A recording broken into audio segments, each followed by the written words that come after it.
Hey friends, welcome to the Wellers channel. Today I'll show you how to transfer files, whether it's photos, files, whatever you want, from an iPhone to a laptop. For this, I'll be using a regular USB Lightning cable. Well, in my case, it's still Lightning. You might already have Type-C if you've got a newer iPhone. So I just plug it in, of course, to the USB port on the laptop. Right now I'm using a laptop running Windows, right? And just like that, we've got a connection.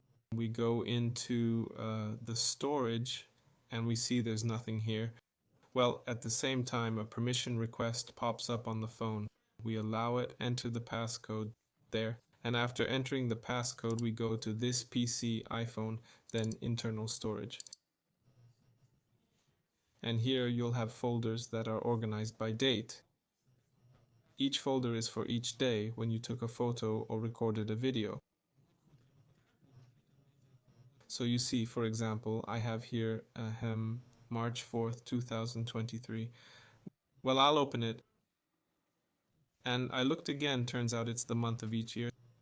So I'll open, say, December 2018. I'll open it, and here are the photos. And just drag the photo you need or a video to the desktop. There you go. But it's simple. Just grab the file and drag it. That's it. And then you can use it. That's all. This was Wellars. Like, subscribe to the channel. Bye, everyone.